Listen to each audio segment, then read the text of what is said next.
I've always believed our dreams were harmless, just scattered impressions stitched together from the day before. That changed the first time I dreamed of a place I had never been. An old coastal road in Nova Scotia, washed in pale dawn light with a crooked wooden sign pointing toward a quiet harbor. I woke with the smell of salt lingering in my lungs, the same cold breeze brushing my face as if I had stood there in person. I didn't think much of it until, days later, work sent me north, and I found myself standing on that exact patch of road, the sky colored exactly as it had been in the dream. And that was the morning I saw the ambulance lights flicker to life near the harbor, long before anyone else had reached the scene. The second dream came without warning. A narrow shop with green shutters, a brass bell above the door, and shelves full of hand-carved trinkets. In the dream, the bell rang softly, as though someone had left in a hurry. When I found the shop in real life, it was shuttered for good, a handwritten note taped to the glass announcing its sudden closure. "Family emergency," it said. I remember staring through the window at the empty shelves, feeling the same cold unease from the dream returning, as if I had trespassed into a moment not meant for me. After that, the dreams grew more frequent and sharper. They brought me to docks where a fisherman had just lost something precious, to a small cafe touched by a quiet calamity, to a frozen field where a stranded car still sat with its door open. Every place I visited existed exactly as I had seen it, and every one of them carried its own quiet grief, small tragedies unfolding just beyond the edges of ordinary life. I stopped trying to forget the dreams. It didn't matter. They always returned, clearer than memory, heavier than intuition. And each one ended the same way, with a dim light flickering somewhere in the background, as if urging me forward. Now the dreams are no longer scattered or random. They're leading somewhere. I can feel it, and whatever waits for me in the next place. It's already begun casting its shadow across my sleep. I never asked for these dreams, and I certainly never wanted them to follow me into waking life. In the beginning, I tried to convince myself they were coincidences. Familiar-looking roads, shops that simply resembled others, faces that felt like echoes from somewhere I couldn't quite place. But each time I arrived in a new town with that strange tension building behind my ribs, I knew I would find exactly what the dream had shown me. A place caught in a fragile moment, a small sadness waiting to unfold. It wasn't the tragedies themselves that unsettled me. Nova Scotia is full of quiet towns where life moves at its own rhythm, where people carry their burdens with a kind of unspoken dignity. What frightened me was the accuracy, the way every color, every sound, every temperature matched what I had seen while asleep, down to the angle of a drifting cloud or the way a door creaked on its hinges. It felt as if I wasn't dreaming at all, as if I was remembering. Slowly I began noticing details I had overlooked at first. A faint hum in the distance, the soft flicker of a street lamp, the same pale horizon repeating from dream to dream, even when the locations changed. It was as though the places were connected somehow, sharing a thread that only I could feel pulling tighter each night. And still, the dreams kept coming. Some lasted seconds, others stretched into minutes that felt like hours. But they all left me with the same weight when I woke up, the sense that something was moving toward me through these places, using them like stepping stones. I didn't know it then, but the next dream would be the most vivid yet, and it would send me to a place where what awaited me wasn't just familiar, it felt inevitable. Hi, my name is Graham. If you're enjoying this story so far, I'd really appreciate it if you subscribe to the channel. Have you ever dreamed of a place before visiting it in real life? Thank you to everyone who's been supporting the channel. Now, let's get back to the story. I had the dream 3 nights before the assignment arrived on my desk. It began the same way many of them did, a slow drift into a place I didn't recognize, a landscape shaped more by feeling than by logic. But this one was clearer than usual, sharper around the edges, almost painfully detailed. I stood on a narrow coastal hill overlooking a strip of houses scattered along a winding road. The roofs were faded, the kind of gray that comes from years of salt wind. I could almost taste the brine in the air. A set of telephone wires stretched overhead, humming faintly, even though I didn't see any movement on the road below. In the dream, I walked toward a small white house with peeling blue shutters. The front steps sagged a little, and there was a single chair left outside, a wooden rocker that swayed gently, though there was no breeze. The whole scene felt suspended, as if time had paused a few seconds before something was supposed to happen. A stray cat slipped across the yard, but its movement was too silent, as if it didn't fully belong there. And then I heard a sound behind me, a quiet thud, like a door closing somewhere inside the house. I turned, expecting someone to emerge, maybe a face I had forgotten from childhood, or a stranger meant to deliver some kind of message. But nobody came out. The house remained still, the windows clouded with a faint mist from the inside. A sinking feeling settled in my stomach as I realized I wasn't alone, but whoever, or whatever, was there wouldn't show themselves yet. Before I could move closer, the dream ended abruptly, leaving me awake with my heart beating harder than it should for something so subtle. The oddest part wasn't the house itself, or the silent chair, or the sense of something concealed just out of view. It was the color of the sky, an overcast silver that somehow felt familiar. I had seen that sky somewhere, not in a dream, but in real life, yet I couldn't place it. 3 days later, my supervisor handed me a folder and told me I needed to drive east to cover a story for the paper.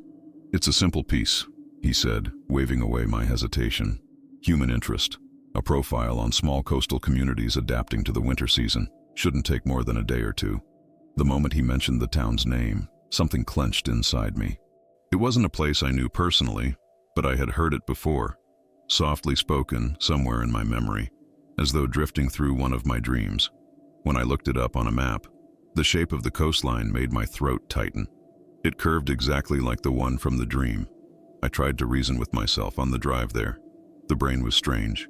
Dreams borrowed real locations all the time, even ones you had only glimpsed in passing. But as the kilometers slipped away, the landscape outside the window began matching the dream with unnerving precision.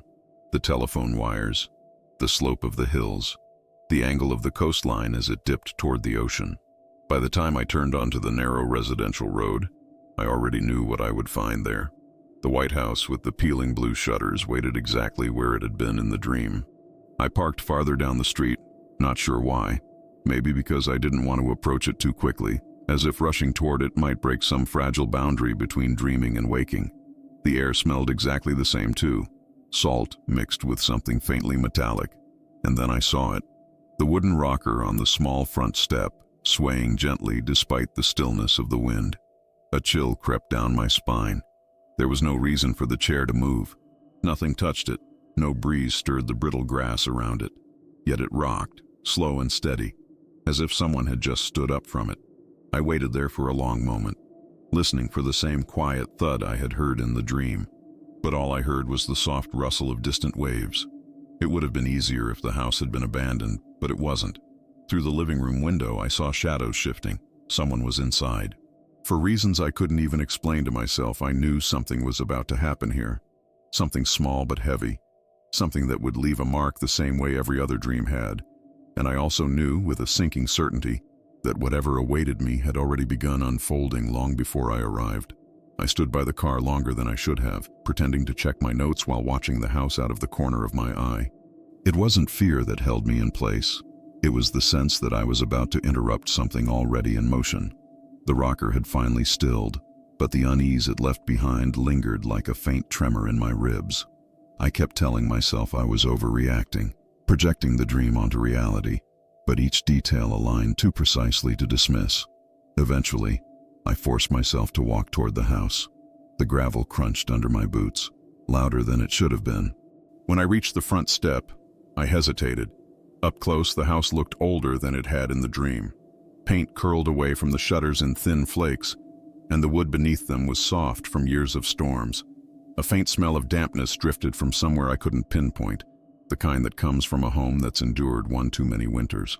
I raised my hand to knock, but before I touched the door, I heard movement inside. A soft shuffle, then a pause. Whoever was in there had stopped right on the other side. For a moment, neither of us moved. My breath caught in my throat, and the silence settled heavier than before. Then the door opened a crack. An older woman stood there, her gray hair tied loosely behind her head, her eyes tired but kind in a way that made the entire moment feel even more unsettling. She looked at me not with surprise, but with an expression close to recognition, like she had been expecting someone, even if she wasn't sure who. "Can I help you?" she asked, her voice steady but quiet. as if she didn't want to disturb something inside the house. I introduced myself, explaining I was a reporter working on a piece about coastal communities. Her gaze didn't waver, but something in her posture softened. She pushed the door open wider and stepped aside. "You'd better come in," she said. "It's colder than it looks." I stepped inside and the smell of damp wood deepened. The living room was small, cluttered with photographs and trinkets that looked handmade. Small carved animals, weathered postcards, a map pinned to the wall with the edges curling inward. But what caught my attention was the air itself. It felt thick, almost heavy. The same sensation from the dream, as if time inside the house moved just a fraction slower than outside. "Sorry about the mess," she said, lowering herself onto a worn floral sofa. "I wasn't expecting company."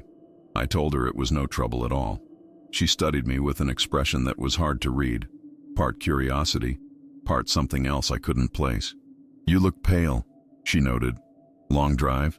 I hesitated, unsure how much to reveal. "Something like that," I replied. Her eyes flicked to the rocker outside. "The wind's been strange today," she murmured. "Makes the old things move even when the air feels still." I knew it wasn't the wind, and the way she said it, measured, deliberate, made me wonder if she knew it too. We spoke for a while about the town, the fishing season, the storms that had rolled in over the last few months. She answered politely but vaguely, as if her thoughts were elsewhere. Several times she glanced toward a narrow hallway leading deeper into the house. The gesture was so subtle that I might have missed it if I hadn't been watching her carefully. At one point, I asked if she lived alone. She hesitated. "My daughter used to stay here," she said slowly. "She's not around much anymore. She travels a lot now." Something about the pause before travels pulled at me. I wanted to ask more, but I sensed the topic was fragile. As she spoke, I kept feeling that pressure in the room. The same silent tension I'd felt in the dream. The weight of something unsaid. Even the house seemed to listen, its walls creaking softly as though adjusting to our conversation. Finally, she folded her hands in her lap, eyes drifting toward the window. "It's strange you came today," she said. "Just strange timing is all." Her voice trembled almost imperceptibly. I leaned forward. "Why is that?" She didn't look at me. She stared past the window, to the rocking chair on the step. "Because last night," she whispered, "I dreamed someone was standing right where you parked your car, watching this house, waiting for something." A chill swept through me. She turned her gaze back to me, her eyes suddenly sharp, searching. "Tell me, Graham," she said softly, "do you ever dream things before they happen?" Her question hung between us like a thread pulled too tight. I opened my mouth to answer, but the words didn't come. Something about the way she asked, quiet, steady, almost resigned, made me feel as if admitting the truth would shift the entire weight of the room. Instead, I looked down at my hands, searching for something to hold on to. "I sometimes see things in dreams," I finally managed. "Places, moments, and then later, I find them exactly as they were." The woman didn't react with disbelief. If anything, her expression softened into something like sorrow. She nodded slowly, as though confirming a suspicion she had held alone for far too long. "I thought so," she murmured. "There was something familiar in the way you stood outside. Like you recognized this place even though we've never met." Her certainty unsettled me more than the dream itself. I asked her what she meant, but she didn't answer immediately. Instead, she rose from the sofa with a slight tremble in her hands and crossed the room toward a wooden cabinet. The floor creaked with each step, the sound carrying a strange echo, as if the house itself was straining to listen. She opened the cabinet and pulled out a small photo album. Worn, its edges frayed. When she handed it to me, the cover felt oddly warm, as though it had been held recently. "Look at the last page," she said. I hesitated, then opened it. The photos were old, some fading into sepia tones. Family gatherings, holidays, a few pictures of the house in sunnier days, before the storms and the salt had worn it down. When I reached the last page, I froze. It was a photo of the front step. The same rocker, the same sagging board, the same angle as in my dream. But the chair wasn't empty. A young woman sat in it, staring off toward the horizon. Her hair was long and dark, blown sideways by a wind I couldn't feel. There was a heaviness in her posture, a quiet grief I recognized before I understood it. "That's my daughter," the woman said behind me. "Elise." I swallowed hard. When was this taken? 2 winters ago. Her voice was fragile now, like paper beginning to tear. Before she left for good, I glanced up. You said she travels. She does, the woman whispered, but not the way people think. There was a tremor in her words, something she was holding back. I wanted to ask more, but she lifted a hand, stopping me gently. She dreamed places too, she said, for as long as I can remember. She'd wake up and draw them, little harbors, old roads, towns she'd never seen. At first, I thought she was just imaginative, but then the dreams started matching real places, real events. A chill tightened around my spine. She continued. She'd go to them, just to see, just to make sense of it. Her gaze drifted somewhere I couldn't follow. And every time something happened, something small, but sharp enough to stay with her. A loss, an accident, a moment she couldn't change. My throat felt dry, like what I've been seeing.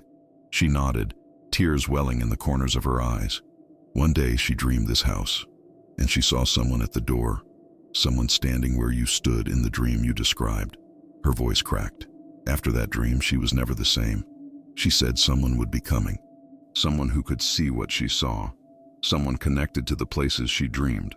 The air thickened around us as her words settled into the room. Did she ever say who it was? I asked, barely above a whisper. She shook her head, only that she'd know when they arrived. The silence that followed was unbearable. I closed the album gently, the scent of old paper rising like a memory. Where is she now? I asked. The woman didn't answer right away.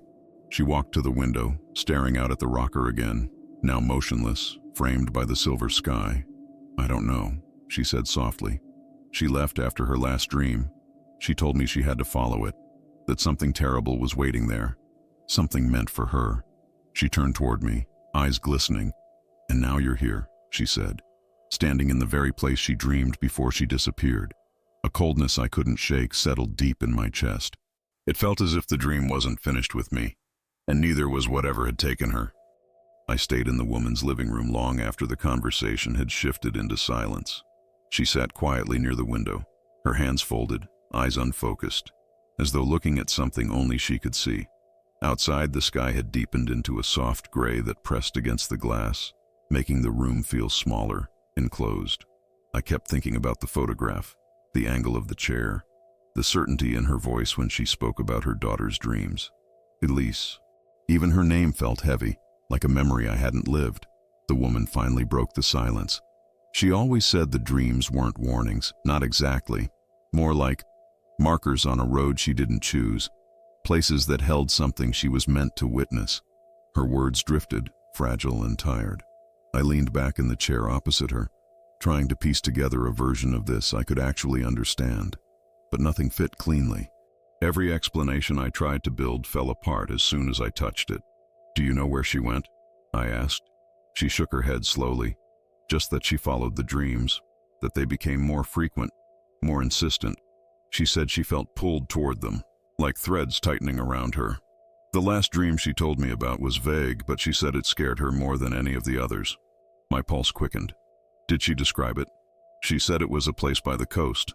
A steep drop, waves hitting the rocks below, a wooden fence, a lamppost that flickered even without wind. The woman's voice dropped. She said she saw someone standing there, someone with their back turned. A shiver crawled up my spine. The details were vague enough that they could belong to any number of coastal roads, but the lamppost that flickered without wind, that felt too close, too familiar to the textures of my own dreams. Did she ever say what that person meant to her? I asked. No. Her gaze lowered, only that she recognized them. I felt something twist inside my chest. I wanted to dismiss the possibility forming in my mind, but every instinct resisted. I took a deep breath. Do you think she's still out there? I asked softly.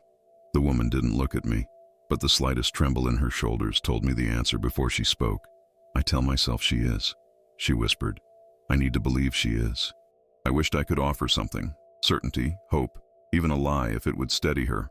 But all I had were questions that unsettled me as much as they did her.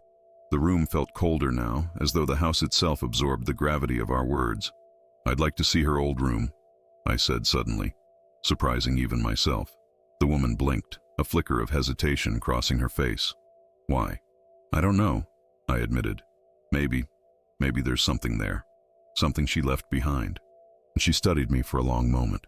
Whatever she searched for in my face, fear, dishonesty, or something worse, she must not have found it. She nodded once, quietly. Follow me. She led me down a narrow hallway where the floorboards groaned under each step. At the end was a small room with a low ceiling and a single window slightly fogged at the edges. She pushed the door open. This was hers. The room was simple, bed neatly made, a dresser, a small desk with scraps of paper still tucked in the drawer. Everything felt frozen in time, as if Elise had left only moments ago, not years. I stepped inside slowly, careful not to disturb the air. There were drawings on the wall, sketches of harbors, lonely streets, quiet houses, places that looked familiar in that uncanny way dreams do. Some were colored lightly with pencil, others just outlines. But one drawing stood out among the rest. A coastal cliff, a wooden fence, a lamppost leaning slightly to one side. I felt the world narrow to a single point. The woman stood behind me, her breathing uneven. She drew that the night before she left, she said. When I asked if it was a dream, she said it wasn't. Not yet. A cold pressure built behind my ribs. My hands trembled as I reached toward the drawing, my fingertips hovering just above the paper, because I had seen that place too. Not in waking life, but in a dream only 2 nights before. When I lowered my hand, the woman whispered, barely audible, "If you see her, tell her I forgive whatever she had to do." I didn't trust my voice enough to answer. All I knew was that the dreams were converging. Hers, mine, and whatever waited on that cliff. I stayed in Elise's room longer than I intended, unable to pull myself away from the drawing on the wall. The cliff, the fence, the lamppost. Every line matched the image that had lingered in my mind since my own dream. Even the texture of the sky she'd sketched carried that same muted heaviness, the kind that blurs the horizon and presses down on the world beneath it. It felt less like she had drawn a place, and more like she had captured a moment waiting for someone else to step into it. Eventually, the woman, Margaret, she had told me her name, cleared her throat gently. "I'll give you space," she said, and stepped out of the room, leaving the door open behind her. I sat on the edge of Elise's bed. The mattress sank slightly, the fabric cool to the touch. A faint scent lingered in the air, lavender maybe. Something floral, quiet, almost nostalgic. I imagined her sitting where I sat now, sketching the cliffside because it had appeared to her before it existed in her waking life. Or maybe because she had felt it coming. I opened the desk drawer. More papers, more sketches. Most were similar. Roads, houses, quiet corners of towns I couldn't place. But one stood out. A simple line drawing of 2 silhouettes standing apart on a shoreline, one turned away from the other. I felt a knot tighten in my stomach. Elise had been dreaming of moments, not just places. Moments involving other people. And if the woman's interpretation was right, she believed one of those people was me. I closed the drawer carefully and left the room, finding Margaret sitting at the kitchen table, her hands wrapped around a mug she hadn't drunk from. She kept her dreams to herself toward the end, Margaret said without lifting her eyes. Said they weren't warnings anymore. She said they felt like instructions. Did she ever say why she followed them? I asked. She said that if she didn't go, something worse would happen anyway. That the dreams weren't showing her tragedies. They were showing her what held them together. Her words were vague, but they sent a ripple through me. I sat across from her. "Margaret," I said gently, "when you said she recognized the person on the cliff, did she say how?" She shook her head slowly. "Only that it wasn't a stranger." I swallowed, trying to steady the growing unease inside me. I wanted to believe this was coincidence, shared imagination, misfiring memory. But the dreams had never cared much about what I wanted. They came with their own momentum, dragging me along. "Do you think she left because she feared the dream?" I asked. Margaret's eyes lifted to meet mine. "No, she left because she didn't want it reaching anyone else." The room felt colder. Meaning? She said the dreams were spreading, that whatever she saw wasn't confined to her anymore. The weight of her words pressed into me.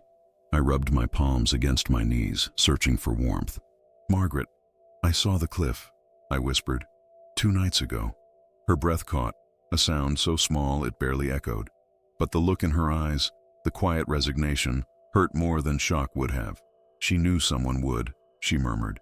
"She said it was only a matter of time." The clock in the kitchen ticked softly, each second punctuating the silence between us. Then Margaret reached into a drawer and pulled out a thin, folded paper. She slid it across the table toward me. "I didn't show you this earlier," she said. "I wasn't sure I should, but I think it's meant for you." My pulse hammered as I unfolded it. It was another drawing, but this one was different. The same cliff, the same fence, the lamppost, leaning gently. But this time, there was only one figure standing at the edge. Just one. And the figure was drawn from behind, broad shoulders, posture slightly slouched, as if weighed down by something too heavy to carry. It looked exactly like me. A hollow sense of recognition spread through my chest. Not fear, not disbelief. Something quieter, something like inevitability. "Margaret," I said, my voice barely audible. "When did she draw this?" "The night she left," she replied. I stared at the drawing for a long time. It wasn't just a place I had dreamed of. It was a moment Elise believed I would eventually live, and now the dream was waiting for me. I didn't leave the house immediately. For a long time, I just sat there at Margaret's kitchen table, the drawing of the lone figure at the cliff spread open in front of me. The lamppost, the leaning fence, the heavy sky.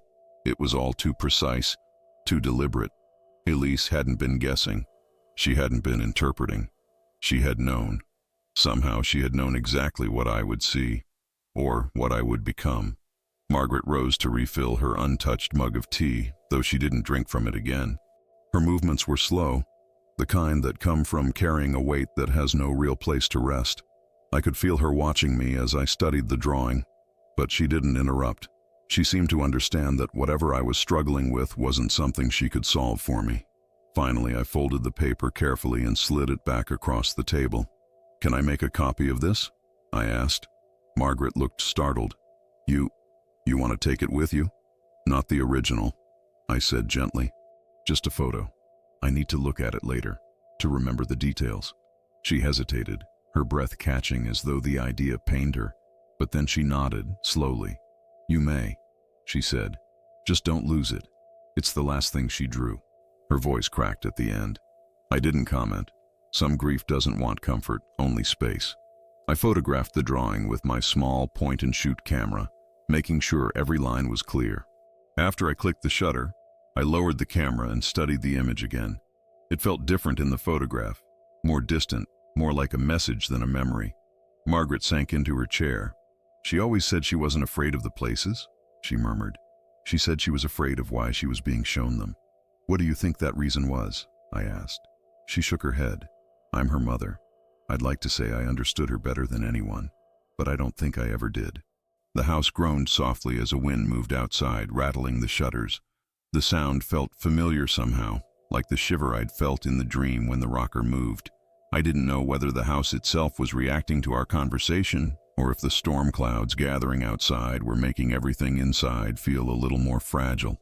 "I think I should check out the cliff," I said quietly. Margaret's eyes widened. "Already?" "I don't know why, but yes, I feel like I have to." She pressed her lips together. "If you go, please be careful." I nodded, though the word careful felt inadequate. You can be careful around something tangible. Traffic, slippery roads, a storm. But this wasn't physical danger. This was something else. Something I didn't know how to brace against. When I stood to leave, Margaret followed me to the door.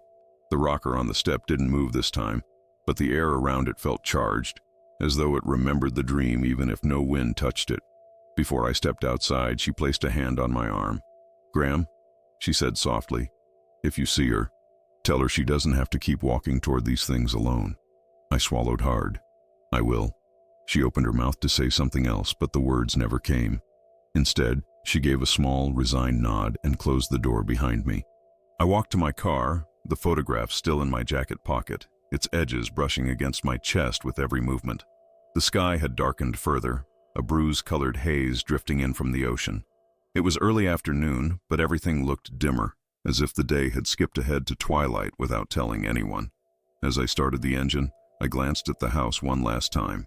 The window where Margaret stood earlier was empty now, but I could feel the weight of her hope behind it, fragile, trembling, trying to reach for something just out of sight. The road ahead curved toward the coastline, toward the cliff Elise had drawn before she vanished. I pulled onto the street and began driving. With every kilometer, the dream felt less like memory and more like a destination. The road toward the coastline narrowed gradually, as if trying to discourage travelers from continuing. The farther I drove, the more the air thickened with that familiar heaviness, the same pressure that clung to my dreams just before something important revealed itself. Pines leaned over the road like watchful silhouettes, their branches brushing against each other in soft, uneasy whispers. Each curve in the pavement felt like an inhale held too long. About 10 minutes from Margaret's house, the sky began to shift in a way I recognized instantly. The gray deepened, tinting the horizon with a washed-out silver that made it seem as though the sun had forgotten its place. It was the same light from Elise's drawing, the same light from my dream. My hands tightened on the steering wheel. I slowed the car as the road pulled closer to the cliffs. A wooden sign, half-rotted, barely legible, pointed toward a scenic lookout. The arrow trembled slightly in the wind, though the air around me was unnervingly still. When I rolled down the window, the ocean's scent drifted in, salt and something faintly metallic, echoing the smell I had breathed in the night of the dream. I parked near the edge of a grassy opening where the land sloped down before dropping sharply into the waves below. When I stepped outside, the cold hit sharper than expected, seeping through my jacket and settling into my bones. The silence was enormous, so complete it felt alive. Then I saw it. The fence. Weathered wood, leaning just a little to the right. The grain darkened by storms. The posts uneven. Every detail aligned with the dream exactly. A lamppost stood nearby, bent, its light unlit and unnecessary in the afternoon gloom. I felt a pressure behind my ribs, a quiet ache that grew deeper with each step toward it. The ground remembered footsteps. I could feel it beneath me. I stood where the figure had been in my dream, where Elise had drawn me without ever meeting me. The cliffside spread before me, waves crashing far below in slow, steady breaths. I rested my hand on the fence. The wood felt colder than the air.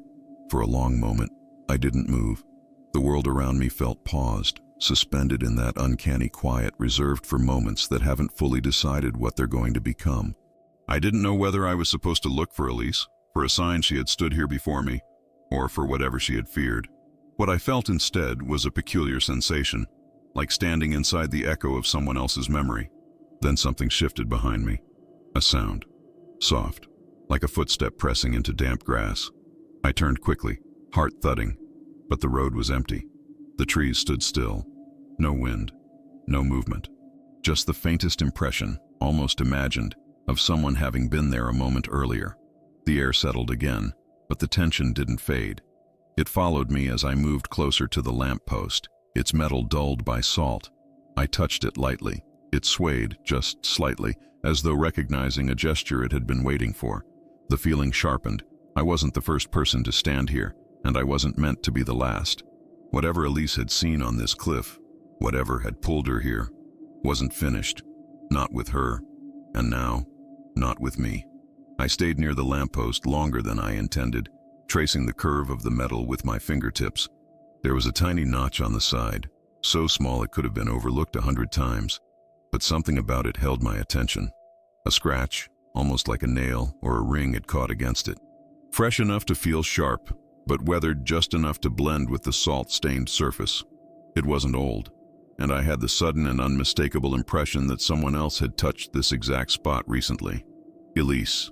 I didn't know how I could be certain, but certainty didn't seem to care. It settled in anyway. The air thickened around me, the kind of cold that doesn't just bite the skin, it sinks past the surface, searching for a place to anchor. I stepped back and looked around, expecting something. Movement, a shadow, a clue left in the open, but the cliffside remained quiet. Even the ocean's waves moved in slow, measured breaths, as though muffled by the same pressure weighing on me. I took a few steps along the fence, following the faint imprint of footsteps.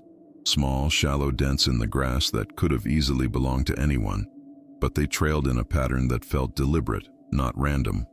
They led toward a narrow path veering slightly downhill where the cliff curved inward. I followed them. The path was barely wide enough for one person, carved more by erosion than intention. The air seemed colder here, darker, as though I had stepped into a place that sunlight forgot. Twice, I had to steady myself against exposed roots that grasped the ground like skeletal fingers. Halfway down, something caught my eye. A strip of fabric, pale blue, frayed at the edges, caught on a thorny branch. The color was faded, but it looked familiar. It reminded me of the shutter paint on Margaret's house, chipped and weather-worn. Something in my chest tightened. I reached for it slowly. The fabric was soft, almost delicate, and as I freed it from the branch, it carried a faint scent. Something floral, something like the lingering trace in Elise's room. Lavender. My pulse quickened. This wasn't imagination. This wasn't coincidence. She had been here. The path widened near a downward slope of rock, and I followed it carefully, the sea wind growing stronger. Over the edge, the cliff dipped toward a natural outcrop, a shelf of stone that jutted into the open air. When I stepped onto it, the world seemed to hush, as though holding itself still. Then I saw something else, barely visible, but unmistakable in its intention. Footprints, fresh enough that the wind hadn't erased them, leading to the very edge of the stone. My heart pounded as I crouched down. The prints were smaller than mine, light, careful. Every part of me resisted the conclusion forming in my mind, but the evidence gathered around me like a slow tide. Elise, I whispered, the name slipping out as if carried from memory rather than thought. Standing back up, I looked out at the horizon. The sky had deepened even more. Blue-gray, heavy, sinking. Waves crashed below the shelf, sending fine mist upward. And for a moment, just a flicker in the corner of my vision, I thought I saw a silhouette standing where the footprints ended. A figure, facing the ocean, hair drifting in wind that didn't touch anything else. But when I blinked, the shape dissolved into nothing, just open air and waves pulling away from the rock. I pressed my hand to my chest, trying to steady my breathing. The world felt slightly misaligned, as if I had stepped halfway into a memory that didn't belong to me. Something drew me forward. Curiosity, dread, or maybe something older than both. I walked to where the footprints ended and looked down. Below, along the side of the cliff, I saw the faintest trail carved into the rock. Narrow, dangerous, hidden from the main path above. You wouldn't notice it unless you were looking for it. But someone had walked it. Recently. A quiet certainty settled in me. This wasn't the place she vanished. It was only where the dream had brought her first. The real destination lay somewhere farther along the coast, somewhere the cliff continued to unravel its hidden paths. Behind me, the lamppost creaked faintly, not from wind, from weight. I turned back toward the cliff's top. The sky had darkened further, pressing itself low, as if urging me to move. Elise had followed her dreams here. Now they were pulling me in the same direction. And I realized, with a slow, dawning unease, that I no longer knew whether I was following the dreams, or whether the dreams were following me. I climbed back up the narrow path with the strip of blue fabric clenched in my hand. The wind had picked up slightly, though it carried more cold than movement. It wasn't strong enough to sway the branches or stir the grass, but it pressed against my back like a quiet insistence, a reminder that I shouldn't linger. When I reached the top of the cliff again, the lamppost stood exactly where it had been, silent, leaning, almost expectant. The path ahead stretched along the coastline, becoming thinner and more uneven as it drifted east. I hesitated for a moment, looking back toward the car. A part of me knew I could leave. I could pretend none of this meant anything. I could write the article, finish my assignment, and return home with a story that had nothing to do with dreams or cliffside drawings or footprints that refused to disappear. But the other part, the one that had lived with these dreams for years, knew better. I walked east. The trail curved close to the cliff's edge before dipping into a small patch of spruce trees. The shadows beneath them felt deeper than they should have, as though the branches blocked more than sunlight. My footsteps sounded muted on the soft ground. Once or twice I stopped, thinking I heard something. An echo, a whisper, the faint rustle of movement behind me. But when I turned, the path was empty. I kept walking until the trees thinned again, opening onto a wider stretch of cliffside. From here, the ocean stretched endlessly in every direction, the waves growing rougher as the wind pushed them against the rocks. The air tasted like electricity, sharp, metallic, as if a storm were gathering far out at sea. And then I saw it, a small object resting against the base of the fence a few meters ahead. At first glance, it looked like a stone or a piece of driftwood washed up from below. But when I stepped closer, my breath caught. It was a journal, worn along the edges, the corners softened by time. The cover was dark blue, nearly the same shade as the fabric in my pocket. A thin elastic band kept it closed, though it looked like it had been stretched too many times. For a moment I simply stared at it, afraid to touch it, as though the act itself would blur some delicate boundary between waking and dreaming. But eventually, I knelt and picked it up. The journal felt warm, as if it had been held recently. A faint scent of lavender clung to it, unmistakable and immediate. My pulse quickened. "Elise," I whispered again, though there was no one around to hear it. I slid the elastic band off and opened the first page. The handwriting was delicate, looping gently across the paper. I recognized it from the sketches on her bedroom wall. I saw the cliff again tonight. I turned the page. It's closer now. The fence, the lamppost, the drop. They're clearer each time I dream them. Another page. The figure is still there. I still can't see their face, but I think I know who it is. My breath hitched. I flipped to the next entry, dated only a few days before she disappeared. The dreams aren't warnings. They're movements. Steps in a pattern I don't understand yet, but someone else is part of it now. I don't think I'm meant to go alone. I paused, the ink vibrating faintly in my vision as if reacting to the cold. Then I turned one more page. If you find this, it means you made it to the first place. Not if someone finds this. If you find this. She had expected me. My hands trembled slightly as I continued reading. Don't stop here. The dream doesn't end on the cliff. It starts here. Keep following the coastline east until you reach the second place. You'll recognize it. The sky will change again. A sudden gust swept across the cliff, almost tearing the journal from my hands. I held it tight, my fingers gripping the cover as though it could anchor me. I read the final line on the page. I'll be ahead of you, or behind you. I don't know anymore. Something about that line settled heavily inside me. Not fear, not confusion, but a strange familiarity. As if the words echoed something I had felt long before I saw them. I closed the journal gently and looked toward the horizon. The coastline stretched on, fading into a distant curve of shadow and fog. Somewhere out there was the second place, and somewhere between here and there was Elise. I slipped the journal into my jacket and took a deep breath. The dreams had led her here. Now they were leading me farther, so I kept walking.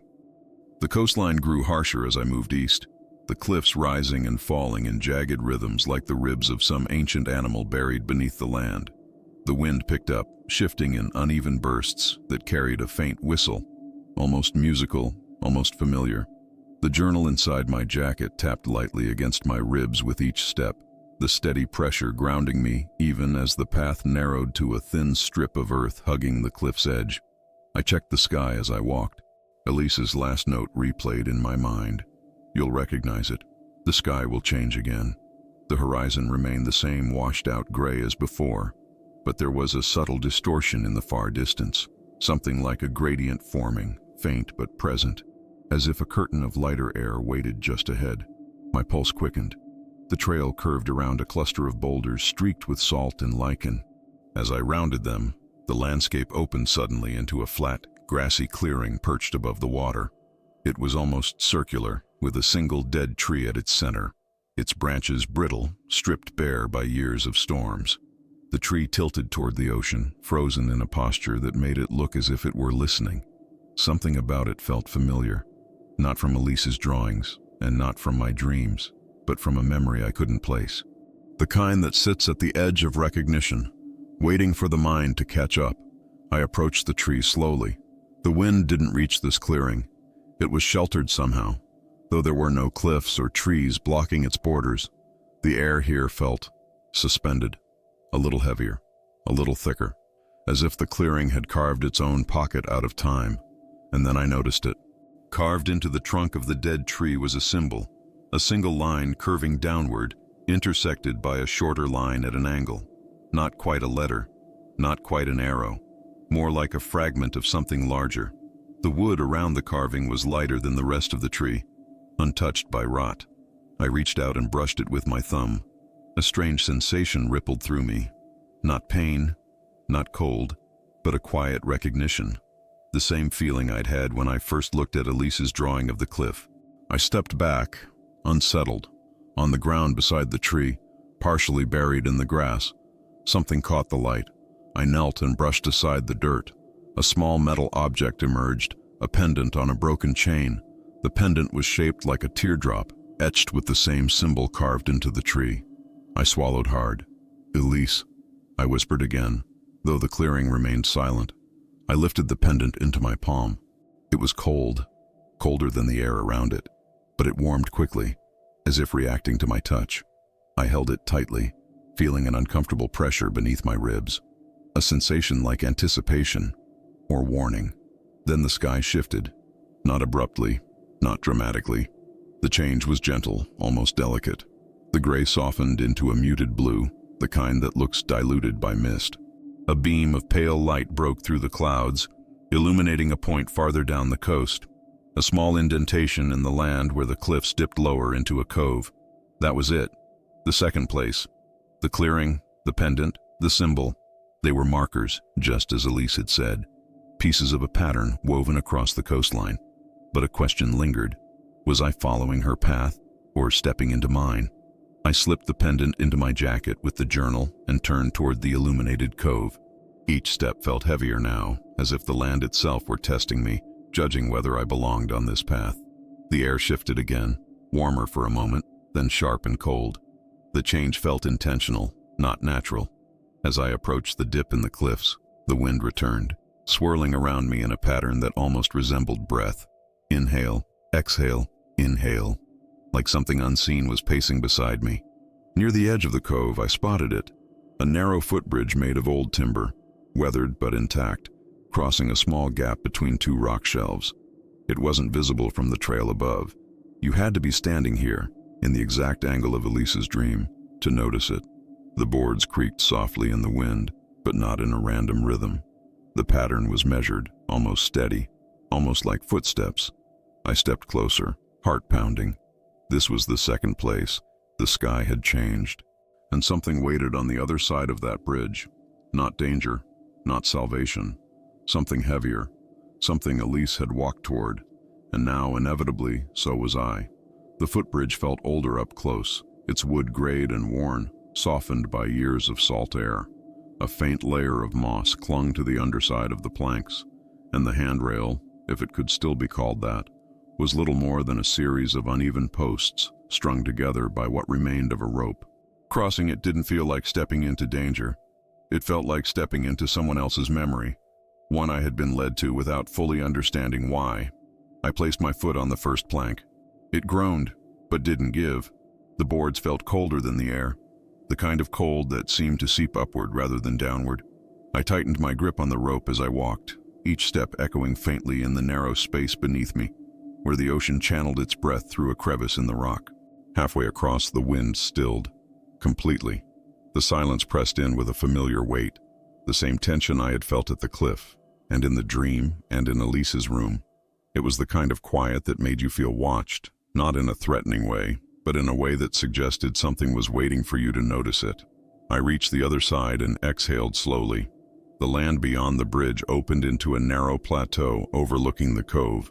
It was smaller than the clearing with the dead tree, more enclosed, bordered by tall coastal grass that swayed even when the air didn't. In the center of the plateau was a stone bench, simple, weathered, carved from the same pale rock that lined the cliffs. Someone had placed it there deliberately, someone who expected visitors, or someone who wanted this moment to be witnessed. I approached it cautiously. The stone was smooth, its edges rounded by time. But what stopped me wasn't the bench itself. It was what lay on top of it. A photograph, face down. The corners were damp from the mist, and the back was blank except for a faint smudge that looked like it might have been a thumbprint. My pulse rose as I reached for it, turning it over with trembling fingers. The image was blurry, washed out by fog and distance, but the outline was unmistakable. A figure standing at the cliff, facing away from the camera, facing the sea. The same posture, the same slope of the shoulders, the same shape I had seen in Elise's drawing, the same shape I had seen in my dream, except the photograph wasn't old. It looked new, recent. My throat tightened. I looked closer, pressing the edge of the photo gently, trying to sharpen the memory. The light in the image, it matched the sky from this morning. not some long ago moment. The angle, it looked like it was taken from the footbridge. And the figure was wearing my jacket. A cold shiver crawled through me. I sank onto the stone bench, the photo slipping slightly in my grasp. I felt disoriented, as though something had shifted beneath the surface of reality, tilting everything I thought I understood. Elise had drawn me on the cliff before she disappeared. Her journal instructed me toward this place, and now there was a photograph, taken by someone who knew exactly where I would stand and exactly what I would look like. I looked up toward the cliff where I had stood earlier. From this distance, the spot seemed smaller, more fragile, a piece of land barely holding against the endless pull of the sea. Someone had been there, recently enough to capture that moment, close enough to see me, but far enough to stay hidden. The grass rustled suddenly behind me, not from the wind, from movement. I stood quickly, heart pounding, the photograph held tight in my hand. The sound came from the western side of the plateau, near where the narrow trail continued along the coastline. I scanned the tall grass, the path, the shadows that pooled between the rocks. Nothing, but the feeling remained. Presence, lingering, watching. I took a step toward the path but paused when the wind returned in a slow, deliberate gust, carrying with it a faint scent, a blend of lavender and sea salt. Elise. The scent vanished as quickly as it came, but its echo stayed with me, urging me forward. The trail curved east, the direction Elise had instructed me to follow. I looked once more at the photograph, my own silhouette, fixed in a moment I didn't remember living. The dreams weren't just guiding me, they were recording me, and Elise, wherever she was somewhere ahead on this same path. So I folded the photograph, placed it beside her journal inside my jacket, and stepped onto the trail. Whatever the third place was, I was getting closer. The trail grew narrower as I followed it east, hugging the coastline in a series of uneven rises and dips. The ocean was louder here, its rhythm deeper, more resonant, each wave striking the rocks with a hollow thud that felt like an echo of something older than both of us. The clouds overhead thickened again, not darkening exactly, but compressing, as if lowering themselves toward the sea. The photograph in my pocket felt heavier with each step, my own silhouette, captured without my awareness. Someone watching me from a distance I couldn't measure. Someone who knew exactly where I'd been and where I was going. And the scent, lavender, had drifted through the clearing like a memory that refused to fade. I kept walking. The path wound around a massive boulder, its surface slick from years of salt spray. Beyond it, the coastline widened into a gentle slope that led toward a sheltered inlet. The water here was calmer, almost still, reflecting the sky in long strokes of muted blue-gray. At the far end of the inlet sat a small, abandoned boathouse, wooden, leaning slightly to the right, its roof sagging toward the center. Even from a distance I recognized it, not from Elise's drawings, not from Margaret's stories, from my own dreams. The first time I had seen it, I had assumed it was just another strange corner of some imagined landscape. Dream logic often formed places out of mismatched pieces, familiar shapes twisted into unfamiliar forms.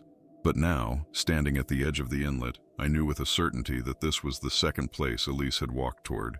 Or maybe it was already the third. The pattern wasn't clear anymore.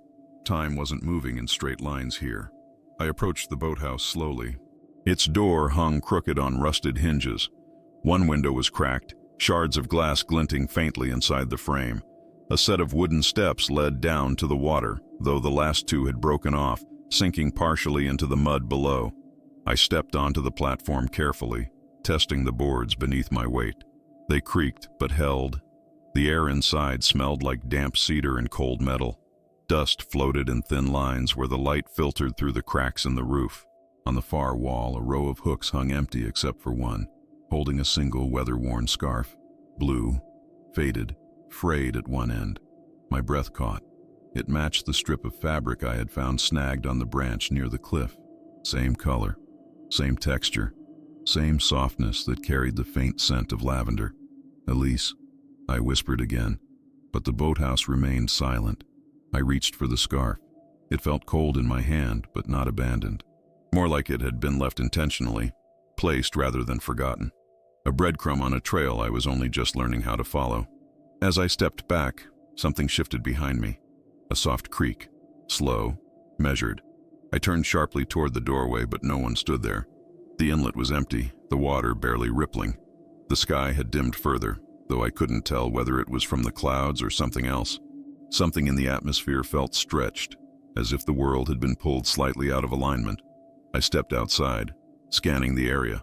The trail continued past the boathouse, curving around the inlet and disappearing into a cluster of fir trees. A faint rustle came from that direction, quiet, but not accidental. I moved toward it, the scarf still clutched in my hand. As I neared the trees, a faint trail emerged, narrow, almost hidden. The kind of path you only notice if you already know where to look. The grass was pressed down, the earth compressed by recent footfalls. My heartbeat quickened, each thump echoing in my ears. Then I saw them, another set of footprints. Small, light, fresh. They continued along the hidden trail, weaving deeper into the dense patch of fir trees. The branches overhead formed an archway, filtering the light into a soft, uneven glow that made the air feel thick. I stepped onto the trail. The moment my foot touched the dirt, the world stilled again. Wind, waves, even the distant cry of seabirds dissipating into complete silence. It was the same sensation from the cliff and the clearing, but sharper now, more focused, as if the place itself recognized me, as if it had been waiting. I tightened my grip on the scarf and followed the footprints deeper into the trees. Somewhere ahead, barely audible beneath the hush of the air, I thought I heard something. A single breath. Soft, familiar, almost human. It wasn't Elise. Not exactly. It was something that carried the shape of her presence. And whatever it was, it wanted me to keep going. The hidden trail wound deeper into the fir trees, narrowing until the branches brushed my shoulders on both sides. The air beneath the canopy carried a different temperature, denser, cooler, almost metallic, as though the trees were filtering something from the sky. The footprints ahead of me remained visible, pressed into the damp earth in a deliberate, steady pattern. They weren't scattered or panicked. Whoever had left them walked with intention. The scarf in my hand felt heavier the longer I held it, like an anchor tying me to someone I had never met, but somehow felt I had known in another life. Every so often I'd lift it to my face to see if the lavender scent was still there, and each time it was. Faint but present, persistent, like a message that refused to fade. The trail dipped suddenly, leading into a shallow ravine carved by decades of runoff. Water trickled along the bottom, thin as thread, its path weaving between stones polished smooth by time. The footprints continued along the edge, just far enough from the water's reach to avoid smudging. I followed them carefully, my steps echoing softly in the quiet. Then, as I climbed the other side of the ravine, the trees parted. A clearing revealed itself, a long, narrow hollow bordered by sloping hills. The sky above it had shifted again, taking on that muted silver blue I had seen in the dream before I ever came to Nova Scotia. Light didn't fall evenly here. Instead, it stretched in soft streaks, like the last day of a fading season. At the far end of the hollow stood a small cabin, weathered, unpainted, quiet. A cabin I had seen before, not in waking life, in a dream from months ago, one I had dismissed as meaningless at the time. I hadn't understood its importance then, but standing there now, the recognition tightened around my chest. The cabin had been waiting. I approached slowly, each step measured, deliberate. The grass around the structure was bent in a pattern, footsteps leading to the front door and back again, as though someone had been pacing. My pulse quickened. I imagined Elise here, nervous, unsure, trying to decide whether to go inside. The thought made my throat tighten. The door was slightly ajar. Only a sliver, but enough that the darkness inside felt alive, breathing faintly in the narrow gap. I reached out and pushed it gently. The hinges creaked. Inside, the cabin was dim, lit only by the narrow ribbons of light filtering through the warped wooden boards. Dust floated in lazy spirals. A small wooden table stood near the center, one leg reinforced with an old tin can. Beside it was a chair, pulled out slightly, as if someone had been sitting there not long ago. My attention shifted to the floorboards. More footprints. Small, delicate, leading toward the back wall of the cabin. I followed them slowly, my breath held in my chest. Along the wall were more drawings, not as many as in her room, but enough to feel deliberate. They were tacked unevenly, some with broken nails, others with fragments of driftwood. Each drawing showed a different place along the coastline: the dead tree clearing, the footbridge, the inlet, the cliff. But the last drawing, the one placed highest on the wall, was different. It showed two figures, one standing, one seated, both inside this cabin. My skin prickled. Before I could process what it meant, I noticed something else on the floor, half hidden beneath the table. A journal, similar to the one I carried, but thinner. I knelt and picked it up. The cover was worn, the paper inside slightly warped from humidity. When I opened it, a single line filled the most recent page. "You're close now. Don't be afraid of what comes next." My breath stilled. The handwriting was hers, delicate, looping, familiar. I turned the page, but the rest of the journal was empty. A faint sound came from behind the cabin. Not footsteps, not wind. A soft exhale. Human. Close. I turned sharply toward the doorway, heart thudding. The clearing outside had darkened slightly, the air thick with that suspended quiet that always preceded something in the dreams. Someone was there, not visible, not calling my name, but waiting. The kind of waiting that felt intentional. The kind that made time bend around it. The kind that meant the third place wasn't the cabin itself, but what lay just outside it. I tightened my grip on the scarf and stepped toward the door. Whatever was coming, Elise had known I would reach this point, and now finally I had. I stepped out of the cabin slowly, letting the door ease shut behind me. The air outside felt different, denser, warmer, as if it had been stirred by someone moments earlier. The clearing was quiet, but not empty. There was a tension in the space, a kind of invisible presence that hovered just at the edge of perception. Not threatening, not comforting, simply aware. I tightened my grip on the scarf. The fabric brushed against my wrist, soft and familiar enough to anchor me. I scanned the tree line, listening. The faint exhale I had heard inside the cabin wasn't the kind of sound that vanished without leaving a trace.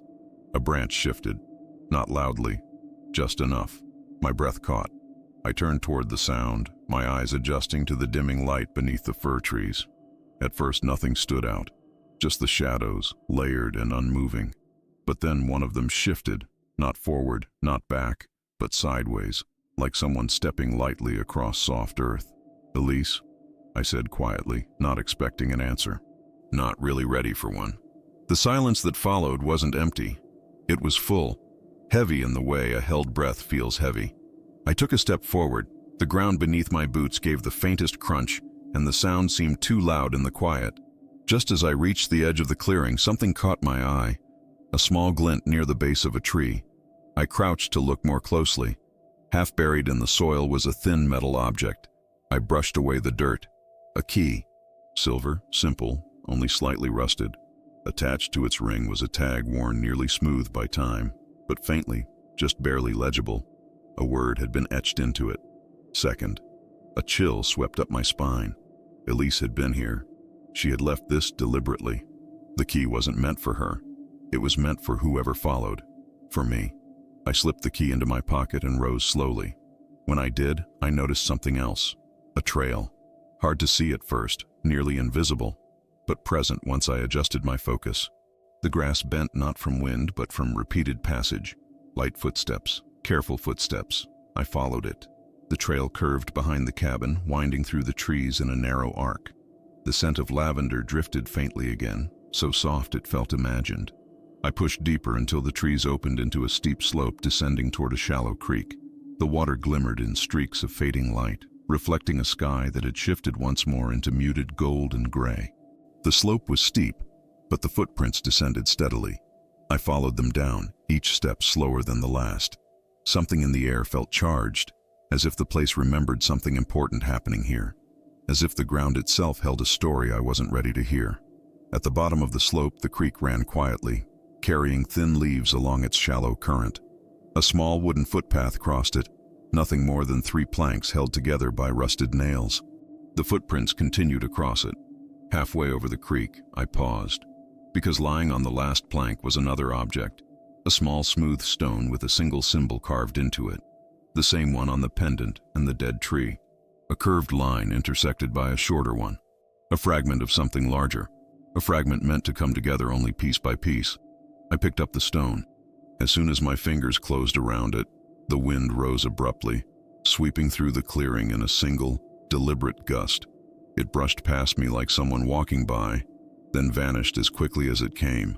Time felt strange here, slowed, tilted, watching. I crossed the rest of the footpath and stepped into the clearing beyond it, and froze.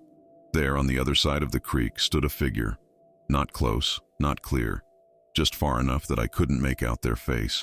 But the posture, the tilt of the head, the stillness in the shoulders, it mirrored the silhouette from the dream, from the photograph, from the drawing Elise left behind.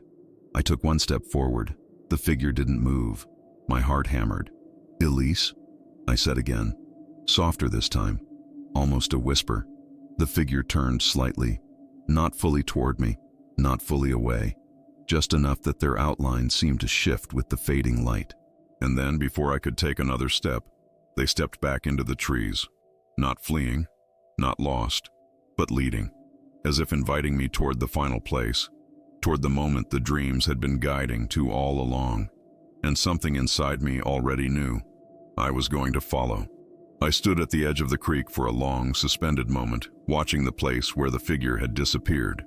The light between the trees still shimmered faintly, as though the air hadn't fully settled after their presence passed through it. My pulse thudded in my ears, not fast, not panicked, but steady, like something inside me had already accepted what my mind hadn't fully understood. I stepped forward. The trail the figure had taken wasn't immediately visible, but the forest itself felt as though it was pointing me in the right direction. Branches angled gently toward the slope ahead, and the earth seemed more compact where footsteps had pressed into it before mine. The air thickened again, holding that softness of breath I had felt earlier. Quiet, human, fleeting. The trees opened gradually, revealing a ridge that overlooked a vast stretch of coastline. The shoreline curved inward here, forming a crescent of sand and stone sheltered by two cliffs. The lowering sky bathed everything in muted gold, the kind of light that happens just before dusk fully commits. It was both familiar and strange, another fragment from a dream I had once dismissed. Halfway down the ridge, I saw something that made me stop. A small object hanging from the branch of a fir tree. A string, and attached to it, a pendant. Not the teardrop-shaped one from earlier, but a second piece that matched the same design.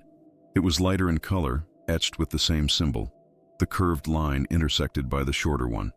It swayed gently in a wind I couldn't feel, as if its movement wasn't caused by air at all, but by time passing around it. When I reached for it, the pendant felt warm, warmer than the air, warmer than my hand. A warmth that gave the impression of someone having held it only moments before. On the back, a tiny etching, barely visible. Third, a tremor pulsed through me. The key, the pendant, the stone, and now this. Markers, steps, breadcrumbs left in the wake of someone walking ahead of me in patterns only she understood. I pocketed the pendant gently and continued down the ridge. As I approached the beach, the figure appeared again. Not close, halfway between the waterline and the cliff's shadow. The posture unmistakable, tall but fragile, the weight of the world held quietly in the angle of the shoulders. My breath hitched again, though I didn't call out this time. Words felt too fragile for this moment. The figure remained still for a heartbeat, long enough for my eyes to adjust, long enough to feel something inside me shift. Then, slowly, they walked toward the cliff's base, not disappearing this time, not leading me blindly, just walking, as if trusting I would follow. And I did. The sand muffled my footsteps as I approached the cliffside. The figure had vanished behind a stone outcrop, and when I rounded it, I found a small alcove tucked into the rock, a shallow indentation shielded from wind and water. Inside, the air felt different, softer, almost warm.